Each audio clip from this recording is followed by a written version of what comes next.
I don't like the air. And before anybody says something smart like, well, actually, you need air to survive. Exactly. That's exactly why I'm complaining. You think I don't know? Do you think I have somehow missed the fact that breathing is important? That's the whole problem. I don't like being emotionally dependent on something that I can't even see. That's a terrible system. Imagine if your landlord was invisible. Imagine if your boss was invisible. Imagine if your internet provider was invisible. You would be nervous all the time. But somehow, everybody is okay with air. Nobody asks questions. Nobody demands answers. And everybody just wakes up every morning and immediately starts inhaling mystery gas. That is insane. Think about it. If somebody handed you a random invisible substance and said, don't worry, just put this in your lungs every 3 seconds for the rest of your life, you'd call the police. But because it's air, suddenly we're all scientists. Oh, it's natural. So it's quicksand. I'm not filling my chest with quicksand. That's not an argument. And another thing, why is air literally everywhere? It's unbelievably clingy. I leave the house, air. I go inside, air. I go underground, still air. I go up a mountain, air again. Brother, get a hobby. Take a day off. Let me miss you. Water at least stays in its lane. The ocean minds its business. The lake stays where it's supposed to be. But air follows you home. Air enters every room before you do. Air has no respect for personal boundaries. And people always say, you can't even see it. Exactly. That's suspicious. Everything important wants to be visible. Roads visible, buildings visible, sandwiches visible, money visible, all visible. But air, no. Air operates entirely off vibes. And somehow we are supposed to trust that. I don't. I want transparency. Ironically. And don't tell me air is harmless. Air is constantly throwing things around: leaves, dust, plastic bags, entire trees if it's feeling dramatic. Every year, air wakes up and decides, you know what? Today we're flipping houses. Then we call it a hurricane and move on. Excuse me, why are we acting like that's normal? If water destroys your house, people panic. If fire destroys your house, people panic.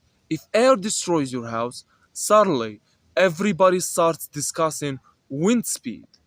No, what was air trying to accomplish? And don't even get me started on wind. Wind is just air showing off. Nobody asked for wind.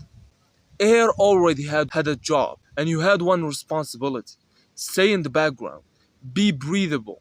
That's it. But no, every few days, air decides it wants attention. Now your hair is ruined.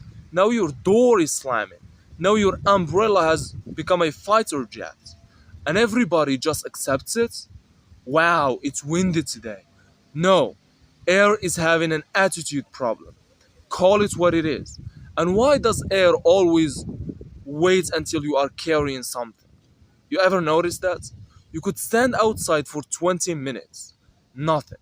The second you receive an important piece of paper, boom. Now the air suddenly remembers its purpose. Now it's an athlete. Now it's competing. I have never seen air move faster than when I'm holding something I need. It's personal. I don't care what anybody says. Air has favorites. And another thing, why is breathing manual the second somebody mentions it? Think about that.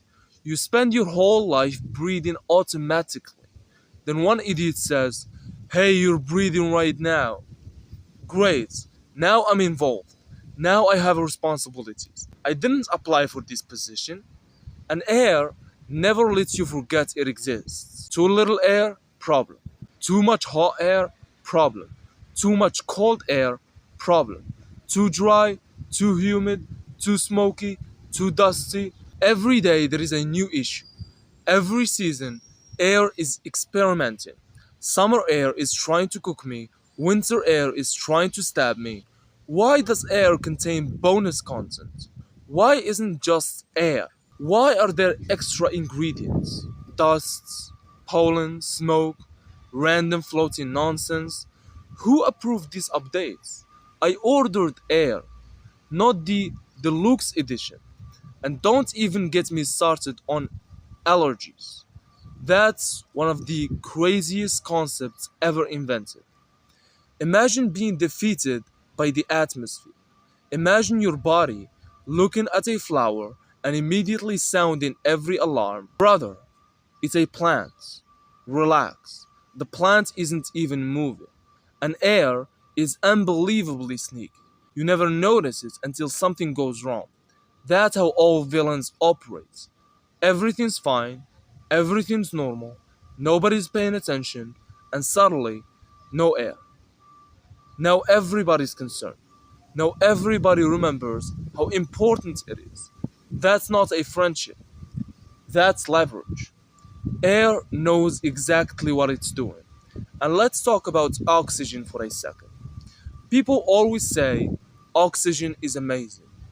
Really? Because oxygen sounds suspicious. Every fire you have ever seen, oxygen was there. Interesting. Very interesting. Every explosion, oxygen nearby. Coincidence? Maybe. I'm just asking questions. Nobody ever wants to ask questions. And another thing, air has absolutely no consistency. One second it's calm, the next second it's trying to remove your hat. Pick a personality. I need reliability. I need commitment. I need to know what vision of air I'm dealing with today. Instead, I'm getting mood swings. And honestly, I think my biggest problem with air is the confidence. Air contributes almost nothing to the conversation. You can't see it, you can't hold it, you can't fold it, you can't put it in your pocket, and yet, somehow, it has convinced every living creature on earth that it is completely indispensable. That's unbelievable marketing. That's the greatest business strategy in history. Imagine creating a product so successful that every customer dies without it. That's monopoly level success.